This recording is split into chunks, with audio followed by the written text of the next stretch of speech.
Kenyan influencers don't know where to draw a line. They will go to extreme and selfish levels just to be in the limelight and talk of the week.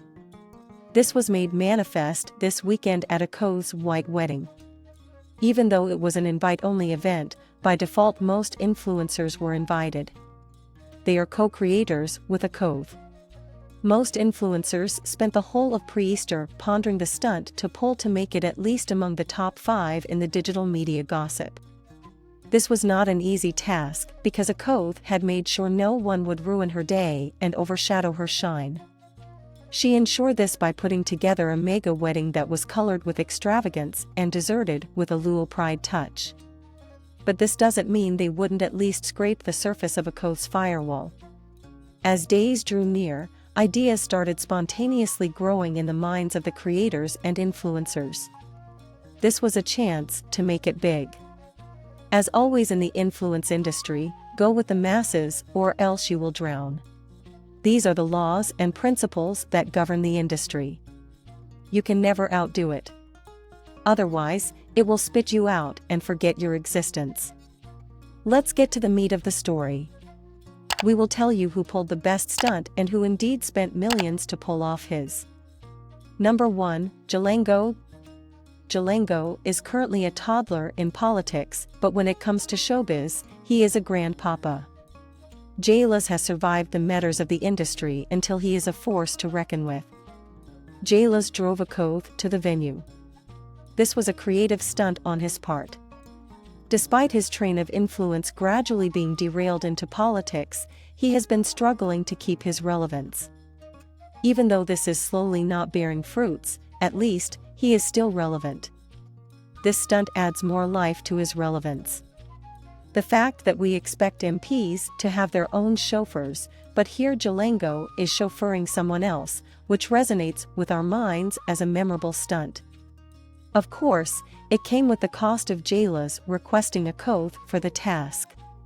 Number 2, Eric Omondi has been trending for the last quarter. His demos and protests have attracted the Fourth Estate as vultures are attracted by a carcass. The previous stunt of CVs to the State House was the toppings of all. We would expect an extremely creative and expensive stunt from the self-proclaimed president of Comedy Africa. But to the contrary, he chose to show up in a Futsubishi. No one invited to Akothee's wedding owns no car. But here comes a man in a humble state, walking in his twos. Maybe he is trying to fit in with the common citizens that he has been fighting for. Who knows? But we do know, it is as the old journalistic adage goes, it is not news if a dog bites a man, but vice versa is newsworthy. And so in an annoyingly stupid way, Eric made it to the gossip list. Number 3, WAJESUS. Credible or uncredible sources has it that the WAJESUS family paid a big sum of money to be among the bridesmaids and groom. This at first seemed to be a stupid move prior to the revelation by Millie coming the following day. They had it all planned out. Confirming the statement that Kikuyus are business and money-oriented, Millie and KABI burnt the midnight oil figuring out how to make a business from this out-of-this-world wedding. While Luos were showing off their convertible Mercedes-Benz and hired choppers and models, the WAJESUS, usually criticized as Wajudas, were establishing a business. They have the publication of the rate card for them to grace your event and in that matter weddings. There is no exemption in that card, which means as it is in the streets, if you can afford them you can use or have them. At last, this family has just announced their price. In the card rate shared by Millie, some of the packages advertised are over $1 million for just a few hours. Other celebs used this platform to make TikTok videos and Facebook Reels and YouTube Shorts. Mungai Eve also was not left behind as she intentionally dressed a hanky, or maybe the tailor stole the fabric, who knows.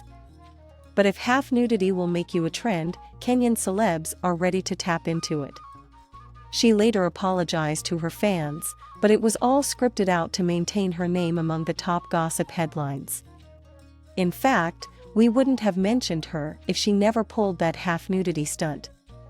Number 4, Comedian Terence also was not left behind in making the Kikuyu trait-based comedy and the polygamous Lulu character. Terence carelessly danced with a number of women. We know his past with infidelity, but maybe this is just a way to ease up or harden for that matter. Where was Chebby all this time? Of course, she was behind the camera or directing the cameraman, or maybe giving Akothee some advice. But above all these, the Kenyan renowned writer, who has bagged even a Netflix gig, Butita himself stole Akothee's greatest thunder. He indeed spent the most time premeditating and planning the orchestration of his descent, landing, or arrival. But it's landing in a chopper hired in one of the chopper's hiring companies in Wilson Airport. Even though he had to ride a few kilometers away from the wedding venue to get to Wilson, he had to, that was the price to pay in order to pull this stunt. He went a mile further and hired a model in the name of his girlfriend. As we all know, Butita's social life is a paradox unsolvable by the Kenyan media, but recently after the launch of his new YouTube series, Nurse TOTO, he has been looking for ways to be in the limelight. Despite his skills and creative prowess, Butita continues to enjoy very disproportionate social media followers. Currently, he has been on the rise. His showbiz luck is finally showing up. He is on an upward trend and he couldn't let Akothee's wedding pass him by. All in all, the Kenyan celebs have shown their selfishness, as they couldn't just for some hours enjoy their colleague's moment in silence without taking advantage. They reaped more than the support they gave Akothee. It was indeed a shame and immaturity on their part. They indeed stole Akothee's thunder and shared with her the podium that was only supposed to be shared with Omosh aka Dennis Schweitzer. We hope this was informative and entertaining for you. Please subscribe, like, comment, and share our videos. This will go far in helping us make better videos. Until next time, keep twitting and achieving your dreams. Don't let anything put you down. Bye for now.